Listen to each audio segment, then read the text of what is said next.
عورتوں کے لیے الگ دروازہ تھا جہاں سے آبرو اور میمونہ داخل ہوئیں، جبکہ زاویار اور اصغر مردوں والی گیٹ سے گئے۔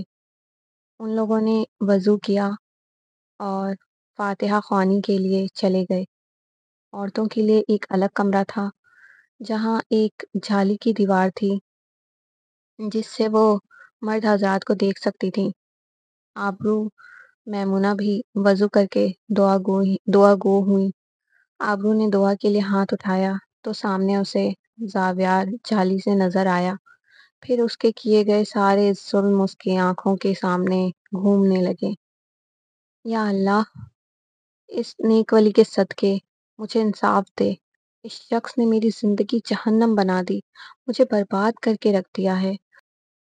اللہ، اس نے جیسے مجھ پر ظلم کیا، مجھے تڑپایا، یہ بھی اسی طرح تڑپے، تڑپ تڑپ کر مر جائے۔ جس دن یہ مرے گا وہ میری آزادی کا دن ہوگا، اس کی موت پر میری کہانی کا انجام ہو۔ آبرو، دعا مانگ لی؟ میمونہ نے اس کے کندھے پر ہاتھ رکھا۔ ہاں مانگ لی، چلو۔ یقیناً زاویار بھائی کے لیے دعا مانگی ہوگی۔ آبرو نے اسباب میں سر ہلایا۔ میں جانتی تھی، وہ ہیں ہی اتنے اچھے، پھر تم سے اتنی محبت بھی تو کرتے ہیں۔ آبرو نے مصنوعی مسکراہٹ چہرے پر سجائی۔ چاروں زیارت کے بعد دوبارہ گاڑی میں بیٹھے۔ اندھیرا ہو چکا تھا۔ مغرب کی نماز اصغر اور زاویار نے مزار میں ہی موجود چھوٹی سی مسجد میں پڑھی، جبکہ آبرو اور میمونہ نے خواتین کے لیے الگ بنائی گئی عبادت گاہ میں پڑھی تھی۔ کچھ ہی دیر میں گاڑی راول جھیل کے قریب پہنچ چکی تھی۔ چاروں گاڑی سے نکل چکے تھے، جھیل کے پاس آ گئے۔ میمونہ اور اصغر کچھ دوری پر جھیل کے قریب بیٹھے خود میں کھوئے ہوئے تھے۔ زاویار اور آبرو دوسری سائڈ پر تھے۔ آبرو جھیل کے نزدیک بیٹھی ایک تک پانی کو دیکھی جا رہی تھی۔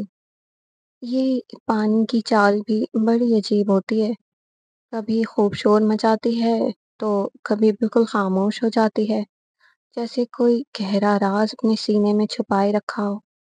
آبرو پانی پر نظریں گڑائے بولی، کبھی کبھی انسان پر بھی یہ کیفیت طاری ہو جاتی ہے۔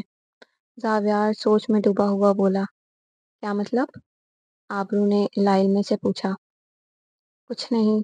آبرو کے پوچھنے پر وہ چونکا۔ زاویار یکدم ہی اپنی سوچوں کی سلطنت سے باہر آیا۔ چلو، ہم میمونہ اور اصغر بھائی کے پاس چلتے ہیں۔ آبرو اٹھ کھڑی ہوئی۔ کیا ہو گیا ہے، بیٹھ جاؤ، انہیں تھوڑی پرائیویسی دو۔ تم اپنی میرج لائف انجوائے نہیں کرنا چاہتی، یہ الگ بات ہے، انہیں تو کرنے دو۔ زاویار نے مذاق میں طنز کیا۔ اگر انہیں پرائیویسی ہی چاہیے تھی تو ہمیں ساتھ لے کر ہی کیوں آئے تھے؟ تیوری کے بل از خود ہی پڑ گئے تھے۔ وہ چاہتے تھے ہم بھی ساتھ میں اچھا وقت گزاریں، لیکن تمہاری چھوٹی سی عقل میں یہ بات آئے جب نا۔ لہجہ ہموار تھا۔ مجھے تمہارے ساتھ وقت گزارنے میں کوئی دلچسپی نہیں ہے۔ تیوری کے بل اب بھی جوں کے توں تھے۔ مجھے بھی جنگلی بلی کے ساتھ وقت گزارنے کا کوئی شوق نہیں ہے، مجبوری میں آیا ہوں۔ زاویار کا غصہ بڑھا تھا، آنکھیں سرخ ہوئی تھیں۔ مجھے تم نے جنگلی بلی کہا؟ تم خود کو سمجھتے کیا ہو، کہیں کے شہنشاہ ہو؟ سمجھنے کی کیا ضرورت ہے، میں ہوں شہنشاہ۔ تقدیر نے موقع دیا تو وقت آنے پر یہ بھی بتا دوں گا۔ کھڑوس، سنکی، بیسٹ کہیں کا۔ آبرو نے آڑے ٹیڑے منہ بنا کر سرگوشی کی، جسے زاویار بآسانی سن چکا تھا۔ یہ جو کینچی کی طرح زبان چلتی ہے نا تمہاری، اتنا تم اپنا دماغ چلاتی تو کسی اچھے مقام پر ہوتی۔ تم بیسٹ ہو، تم حیوان ہو، ایک بار نہیں بار بار کہوں گی، کیا کر لو گے؟ آبرو نے چٹکی بجاتے ہوئے کہا۔ آبرو، میرا ضبط مت آزماؤ، ورنہ ابھی تمہیں اٹھا کر جھیل کے پانی میں پھینک دوں گا۔ جب کہنا بیسٹ پھر زیادہ سوٹ کرے گا۔ میں ان کھوکھلی دھمکیوں سے ڈرتی نہیں ہوں۔ زاویار کے سامنے کھڑی اڑیل لڑکی نے بھی ناک سے مکھی اڑائی۔ اب بات زاویار کے بس سے باہر تھی۔ اسے ایک گمان ہوا کہ آبرو نے اسے للکارا ہے۔ وہ اپنی جگہ سے اٹھ کھڑا ہوا، پھر آبرو کے پاس جا کر اسے یکدم اپنی گود میں اٹھا لیا۔ یہ کیا بدتمیزی ہے، چھوڑو مجھے! آبرو اس کی مضبوط گرفت میں کسمس آئی۔ اس کے ذہن و گمان میں بھی نہ تھا کہ زاویار اگلے ہی پل کیا کرنے والا ہے۔ یہ بدتمیزی تو اب میں کر کے دکھاؤں گا، تمہیں تمیز راست نہیں آتی ہے۔ ابھی آبرو کچھ کہتی، اس نے اتنا موقع دیے بغیر یہ کہہ کر اسے جھیل کی پانی میں گیند کی طرح ہوا میں اچھال کر پانی میں پھینکا۔ وہ اس قدر غصے میں تھا کہ اسے احساس ہی نہ ہوا کہ اس نے کیا کر دیا تھا۔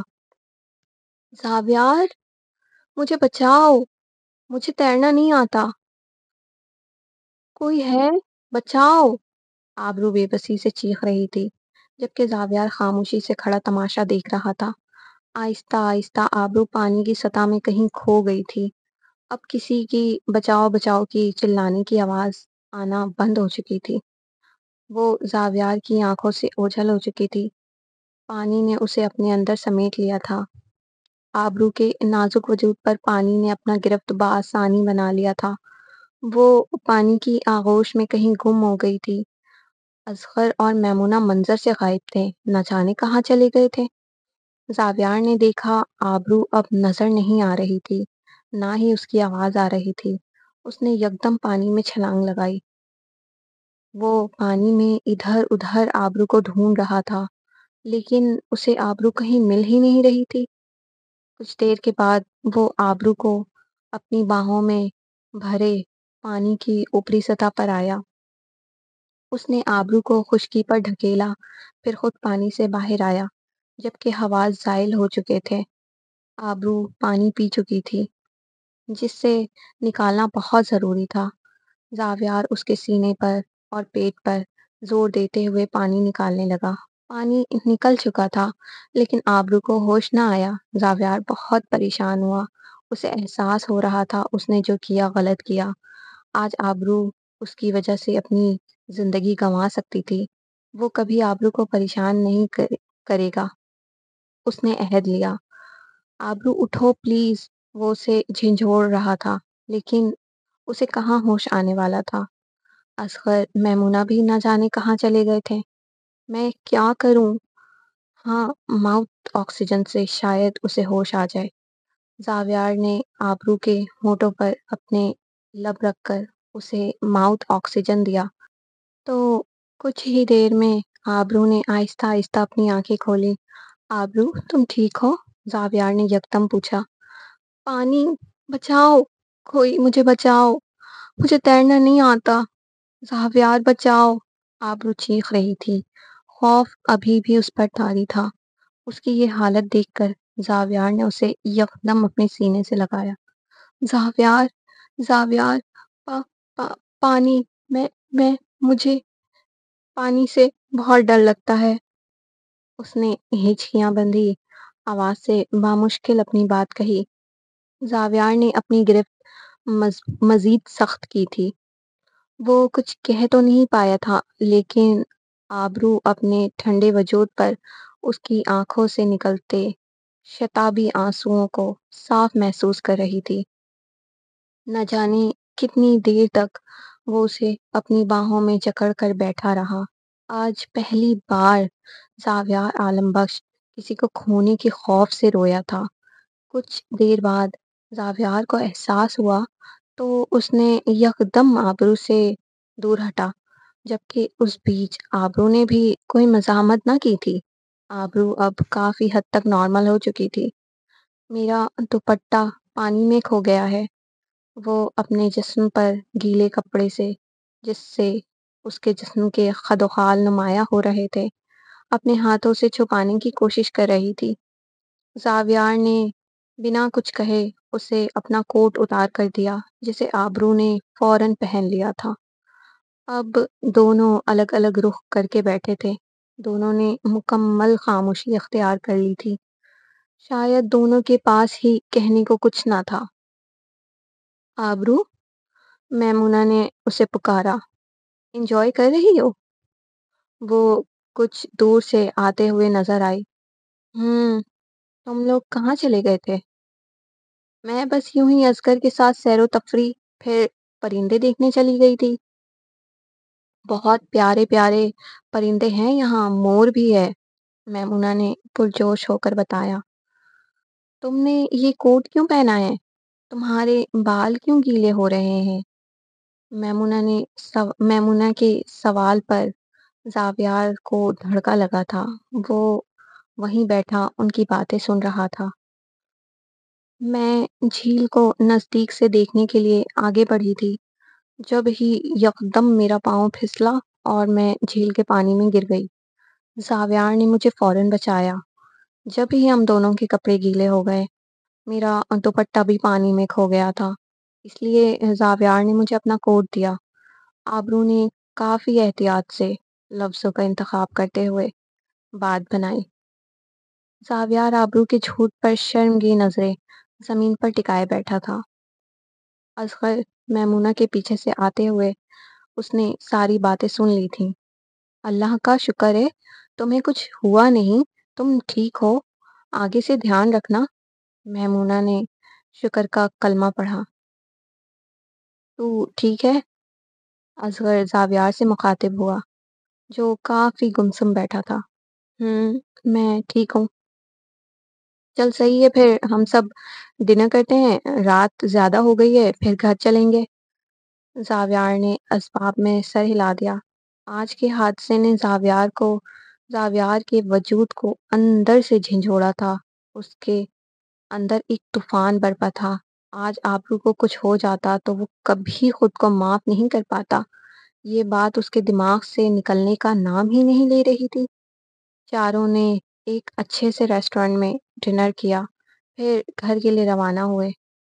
ڈرائیو تو کر، مجھ سے نہیں ہوگا۔ زاویار نے گاڑی کی چابی اصغر کے ہاتھ میں تھمائی۔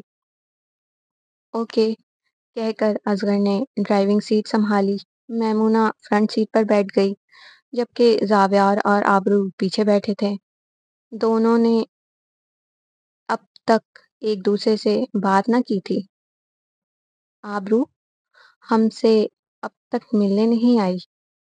مجھے لگتا ہے وہ ہم سے اب تک ناراض ہے، رضیہ بیگم نے کھانا کھاتے ہوئے کہا۔ اس کی ہم سے ناراضگی جائز ہے، ہم نے بھی تو اسے نکاح کے لیے مجبور کیا تھا، شفیع صاحب نے کہا۔ آپ کی بات ٹھیک ہے، لیکن ہمارے پاس اور کوئی راستہ بھی کہاں تھا؟ جب وہ یہ بات سمجھ جائے گی کہ ہم نے جو کیا اس کی بھلائی کے لیے کیا تھا، تو شاید وہ ہم سے ملنے آ جائے، مجھے یقین ہے۔ شفیع صاحب نے اسباب میں سر ہلا دیا۔ گھر پہنچنے کے بعد زاویار شاور لے کر صوفے پر بیٹھا اپنے لیپ ٹاپ میں مصروف ہو گیا تھا، جبکہ آبرو بیڈ پر لیٹی ابھی تک فیصلہ نہیں کر پا رہی تھی کہ زاویار نے اس کے ساتھ ایسا کیوں کیا۔ اگر اس نے پانی میں پھینکا تو بچایا کیوں؟ اور جب بچایا تو سینے سے لگا کر رویا کیوں؟ آخر اس انسان کا اصل روپ کیا ہے؟ یہ وحشی ہے، درندہ ہے، یہ تو میں اچھی طرح جانتی ہوں، لیکن یہ رویا کیوں؟ کبھی یہ میرے لیے اتنا پریشان ہو جاتا ہے، درد بھی یہی دیتا ہے، مرہم بھی خود کرتا ہے۔ میں اس کے کس روپ پر بھروسہ کروں؟ دوہری شخصیت میں الجھا ہوا یہ شخص مجھے بھی الجھا رہا ہے۔ آبرو یہ سوچتی ہوئی نہ جانے کب نیند کی آغوش میں چلی گئی۔ زاویار اپنے کام سے فارغ ہوا تو اس نے دیکھا آبرو گہری نیند سو رہی ہے۔ وہ صوفے سے اٹھ کر آبرو کے پاس آ کر بیٹھ گیا۔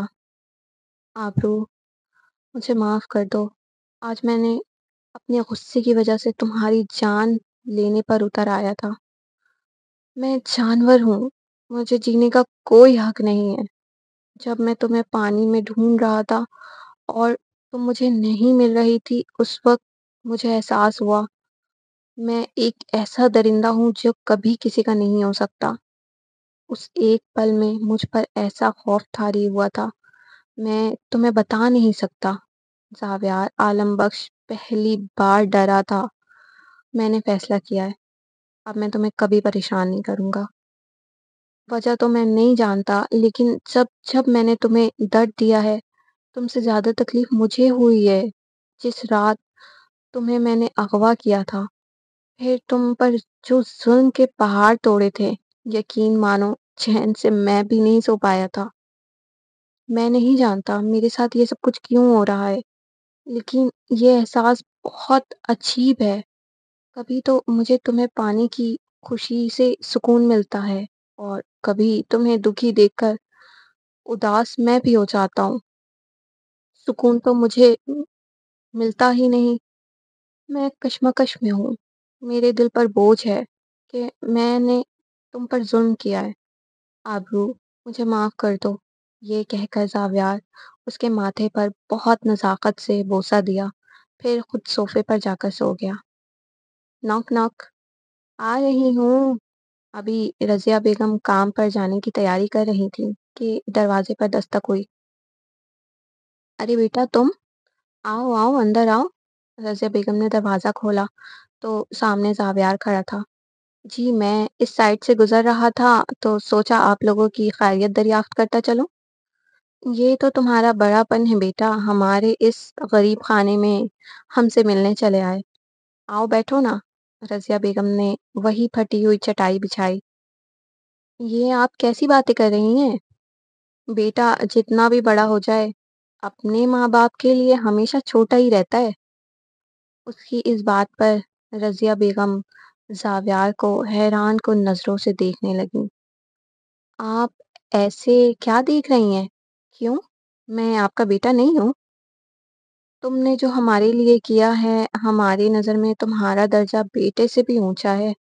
نہ نہ، آپ مجھے بیٹا ہی بنا کر رکھیں، اس سے بڑا درجہ مجھے نہیں چاہیے۔ وہ چٹائی پر بیٹھ کر بولا۔ اس کی باتیں سن کر رضیہ بیگم کے چہرے پر مسکراہٹ نمایاں ہوئی تھی۔ آپ کے ہاتھوں کی ایک کپ چائے ملے گی؟ زاویار نے بے تکلفی سے فرمائش کی۔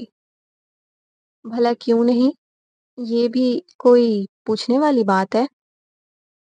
ابھی بناتی ہوں۔ آبرو نہیں آئی تمہارے ساتھ؟ رضیہ بیگم نے زاویار کو چائے کا کپ تھماتے ہوئے سوال کیا۔ دراصل وہ گھر پر ہے، اور میں تو یہاں آفس کے کام کے سلسلے میں آیا تھا۔ اچھا، وہ گھر پر ہے۔ رضیہ بیگم کے لہجے میں اداسی تھی۔ آپ اداس کیوں ہو گئیں؟ وہ آپ لوگوں سے ملنے ضرور آئے گی، میں خود اسے لے کر آؤں گا، یہ میرا آپ لوگوں سے وعدہ ہے۔ رضیہ بیگم نے مسکرا کر اسباب میں سر ہلا دیا۔ اچھا، میں آپ دونوں سے ایک سوال پوچھنا چاہتا ہوں، جس کا جواب آپ لوگوں نے پوری ایمانداری سے دینا ہے۔ زاویار جب آیا تو شفیع صاحب سو رہے تھے۔ ان کی باتوں کی آواز سن کر اب وہ اٹھ چکے تھے۔ کیا آپ دونوں مجھے اپنا بیٹا سمجھتے ہیں؟ زاویار نے سوال کیا۔ تم ایسے کیوں پوچھ رہے ہو؟ بیٹا، بے شک ہم تمہیں اپنا بیٹا مانتے ہیں، رضیہ بیگم نے کہا۔ وہ زاویار کی باتوں سے کچھ پریشان ہوئی تھی۔ بابا، آپ نے کوئی جواب نہیں دیا۔ زاویار شفیع صاحب سے مخاطب ہوا۔ بیٹا، آپ نے تو ایک بیٹے کی طرح ہماری مدد کی تھی، تو میں تمہیں پہلے دن سے ہی بیٹا مان لیا تھا۔ ٹھیک ہے، آپ لوگوں نے مجھے اپنا بیٹا مانا ہے تو یقیناً میری ہر بات بھی ضرور مانیں گے۔ کون سی بات؟ رضیہ بیگم نے تعجب سے پوچھا۔ پہلے آپ دونوں مجھ سے وعدہ کریں کہ آپ لوگ انکار نہیں کریں گے، زاویار نے کسی معصوم بچے کی طرح ضدی انداز میں کہا۔ ہاں بالکل مانیں گے، تم بتاؤ تو صحیح بات کیا ہے؟ اب شفیع صاحب نے کہا۔ میں نہیں چاہتا آپ لوگ اب یہاں اور مزید اس گھر میں رہیں۔ ہم اس گھر میں نہیں تو اور کہاں رہیں گے بیٹا؟ ہمارے پاس سر چھپانے کے لیے بس یہی ایک جگہ ہے، رضیہ بیگم نے یکدم کہا۔ لیکن میں بالکل نہیں چاہتا ہوں کہ آپ لوگ یہاں رہیں۔ آپ لوگ اب سے وہاں رہیں گے جہاں میں اپنے ماں باپ کو رکھنا چاہتا ہوں۔ اور ایک بات، اب آپ لوگوں کے گھروں میں کام کرنے نہیں جائیں گی؟ میں بابا کا علاج بھی کرواؤں گا۔ آپ لوگ میری ذمہ داری ہیں۔ زاویار نے اپنے دل کی بات کہی۔ وہ بیٹا ہونے کا فرض نبھانا چاہتا تھا۔ نہیں بیٹا، تم داماد ہو، ہم تم پر کیسے بوجھ بن سکتے ہیں؟ شفیع صاحب اس کی باتیں سن کر بولے۔ میں جانتا تھا، پل میں پرایا کر دیا نا۔ اس کا مطلب تو یہی ہوا کہ آپ لوگ مجھے اپنا بیٹا نہیں مانتے ہیں، وہ خفگی سے بولا۔ ایسی بات نہیں ہے بیٹا، ہم تمہیں بیٹے سے بڑھ کر مانتے ہیں، لیکن تم سمجھ نہیں رہے ہو ہم کیسے۔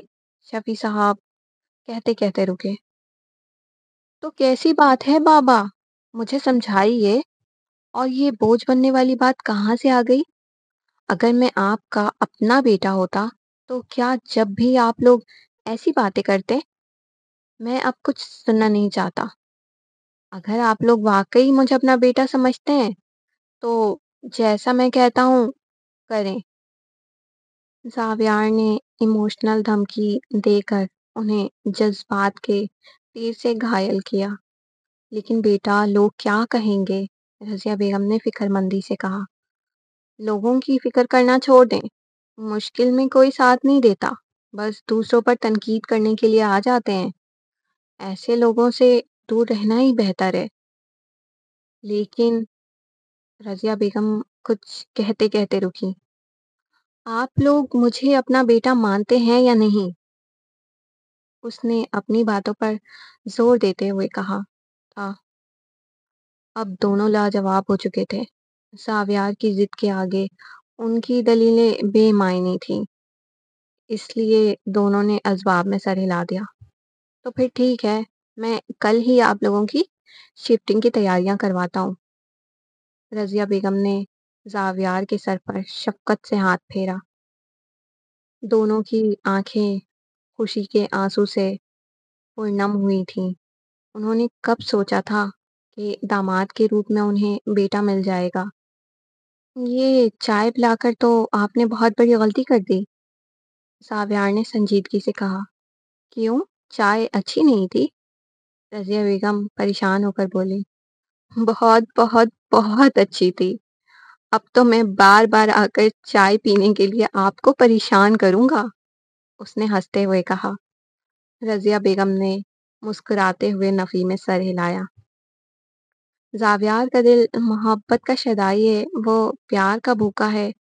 اس بات کو رضیہ بیگم اور شفیع صاحب نے بخوبی محسوس کیا تھا۔ اب میں اجازت چاہوں گا، آپ کی بیٹی میرا انتظار کر رہی ہوگی۔ یہ کہہ کر اس نے دونوں کے چہرے پر خوشیاں بکھیرتا ہوا گیا۔